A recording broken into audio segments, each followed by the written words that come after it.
When hinges creak in doorless chambers, and strange and frightening sounds echo through the halls, whenever candlelights flicker when the air is deathly still, that is the time when ghosts are present, practicing their terror with ghoulish delight. Those were the very first words that people heard on August 9th, 1969, when the Haunted Mansion opened its creaky doors to visitors at Disneyland Park in Anaheim, California. The cold, forbidding estate had remained untouched for nearly 6 years, causing nothing but intrigue for passersby, even leading to some strange and unsettling rumors about its presence within the park. Everybody has friends and relatives who say they know somebody who went on the ride, and it's not the ride that was there now. It was so scary. It was people were having heart attacks. There was a story of a guest falling into a snake pit. The stories only continued to grow, and Disney's strange mansion became a subject of great mystique throughout the whole park, with thousands of guests wondering what was inside. Well, their questions were answered when the attraction officially opened, and what was inside was so much more magical than anything they could have imagined. Real ghosts? Moving head busts? Picture frames that changed before your very eyes? What on earth was going on here? At the time of its opening, an attraction like this completely blew tourists away. Given the technological limitations of 1969, this was something people quite literally had never seen before. As far as they were concerned, this was the true magic of Disney finally manifesting. But how did it actually work? What is it about Disneyland's Haunted Mansion that really gives it the aura that it continues to capture over 50 years later? Much like the attraction's facade, which remained untouched for several years, this question is answered to those who truly go inside to find out themselves. Everything you have seen and come to know about the Haunted Mansion is surprisingly so simple, a byproduct of some brilliant planning and engineering. And in a strange way, the more you learn about how it's done, the more enchanting it becomes. Grim grinning ghosts come out to socialize. I guess you could say the Haunted Mansion's illusions are hidden in plain sight. Speaking of planes, have you checked out WarThunder, the sponsor of this video? I mean, it's only like the most comprehensive vehicle combat game ever. It comes with over 2,000 tanks, helicopters, airplanes, ships, and you can use them in dynamic combined arms PvP battles. And these vehicles are so detailed down to their individual components, making the game so immersive. I mean, look at that plane, I just want to kiss it. And you can play WarThunder now on PC, Xbox Series X and S, and PlayStation 5 and before. Now I know all the young kids nowadays are busy listening to their Ricky Nelson CDs and flagpole sitting. Video games are for old people, but not WarThunder. This game offers the ultimate tactical experience with its in-depth customization system, where you can choose hundreds of camouflages and historical markings for your vehicles, and its authentic sound effects, incredible graphics, and 4K resolution just make the game so realistic. And I personally love how easy it is to play. Nothing more than just a mouse and a keyboard. And now you can play WarThunder as well. If you use my link in the description, you can get a large free bonus pack along with multiple premium vehicles, a premium account, boosters, and much more. And if you already play WarThunder, you can still use it. I mean, I guess you could say that time really flies by when you're having fun. Oh, you. Anyway, check out WarThunder and let's battle together. Now, unfortunately, very little footage of the Haunted Mansion ride exists from when it first opened back in 1969. So, for the sake of demonstration and providing visuals, I will be showing clips of the 1970 Disneyland Showtime documentary about the Haunted Mansion, featuring Kurt Russell and the Osmonds, because yeah, that was a thing. Now, the story behind the Haunted Mansion begins before Disneyland even existed. It all started in 1952, when Harper Goff, an artist at Walt Disney Studios, began sketching concept designs for a potential walkthrough attraction for a haunted house. This attraction would depict all kinds of spooky stories, including a ghost wedding, a sea captain and his deceased wife, and even a family who was trapped inside the mansion. But when Disneyland opened in 1955, there was no Haunted Mansion in sight. Why? Well, a lot of production issues were present at the time which stopped the attraction from being built when it was supposed to. These issues primarily involved the location of the attraction. The Haunted Mansion was originally supposed to be in an alley on Main Street, but Walt Disney decided he wanted to create a new section of the park called New Orleans Square, and that would be the attraction's new home. The project officially began to take shape in 1962, when the actual exterior was being built. But even then, creative issues were still very present. The problem with creating a walkthrough attraction is that you encounter issues with capacity. What if so many people show up at once? What if some people decide to linger in the hallway? It would get overcrowded and people would be smushed together. That isn't fun. It was decided that the Haunted Mansion would work best as a ride, a dark ride specifically. Now, the concept of a haunted house-themed ride did not start with the Haunted Mansion.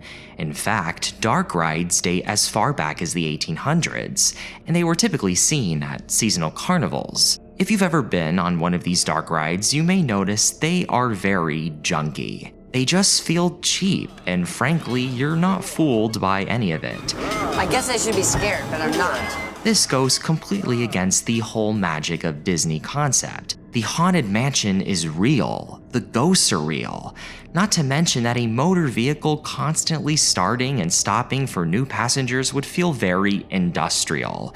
A haunted mansion should be smooth and elegant, and visitors should constantly be moving in and out of there. So if you can't have a walkthrough or a motorized vehicle approach, what do? Well, the answer would be found at the 1964 New York World's Fair. One of the attractions was a ride created by the Ford Motor Company called the Magic Skyway, where passengers sat in a real car that was stationary, but instead moved on a sort of assembly line in a large circle. This new technology was called the Omnimover. The World's Fair was also an opportunity for Disney to continue perfecting their current technology, and they realized that this Omnimover was the answer.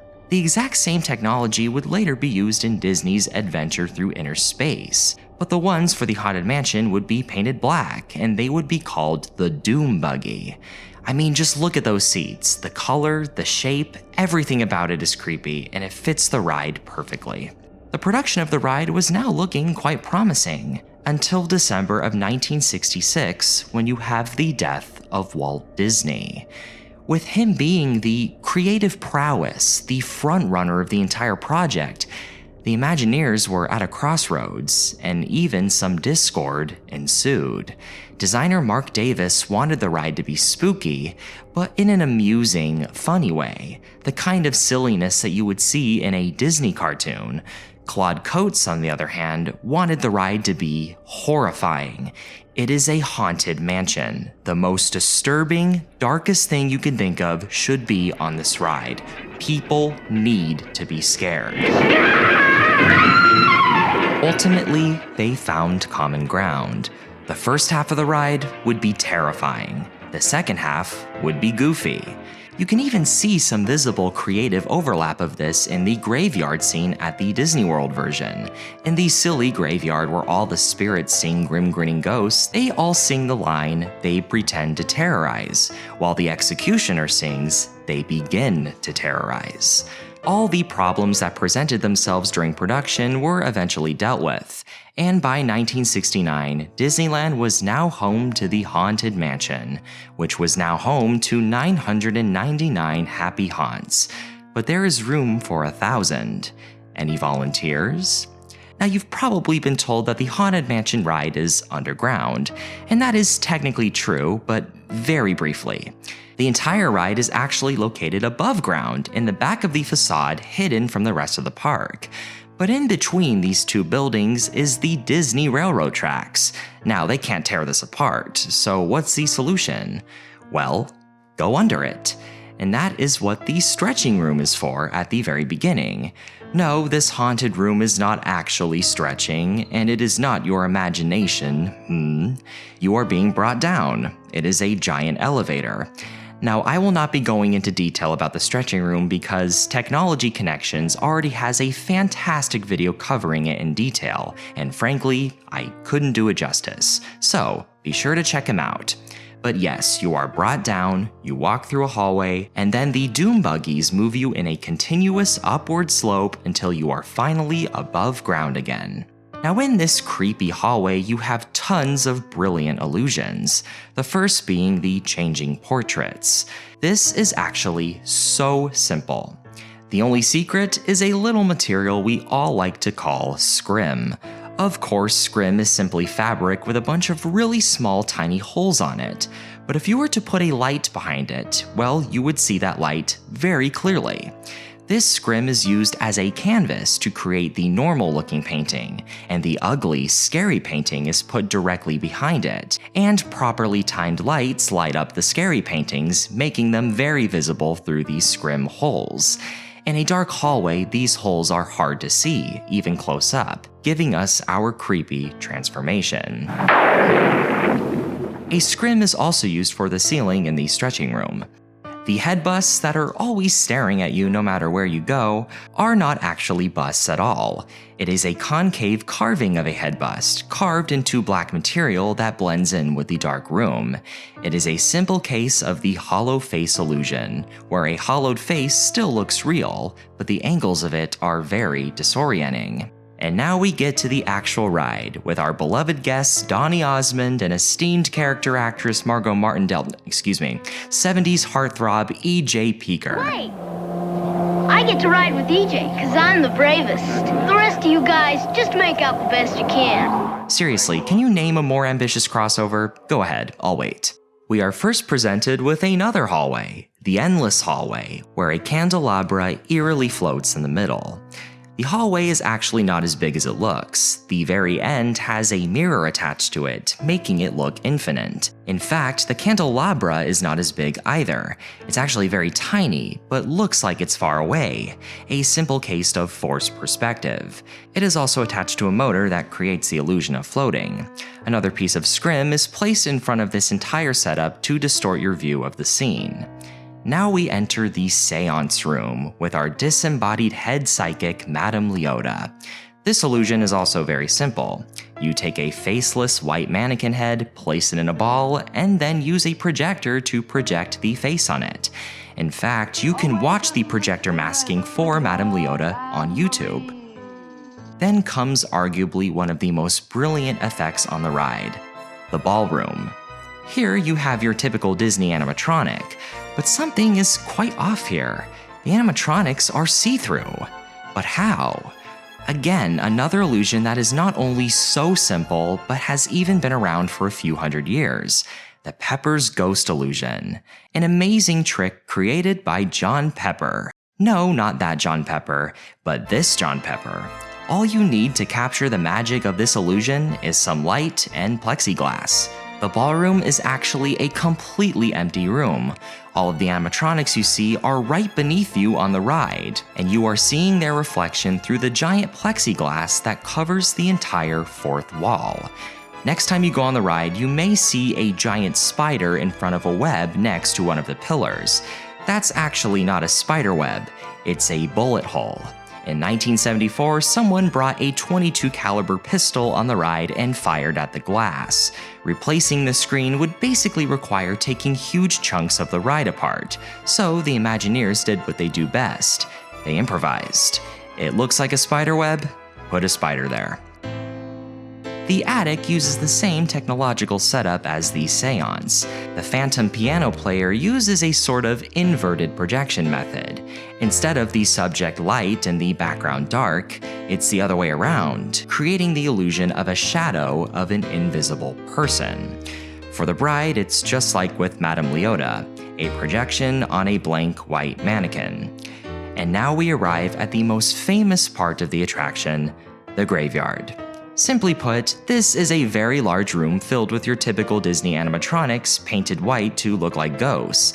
Then you get to the most iconic segment, the singing head bus. Again, this uses the exact same trick as Madame Leota. These are faceless busts that have a masking of a real face projected onto them. You can also find these projections on YouTube as well. This is a recreation of the singing bus masking that I created back in 2009. I went ahead and took this very ancient footage of me and projected it onto a styrofoam head I got at an art store. And well, for an on-the-budget Halloween decoration, it's not so bad.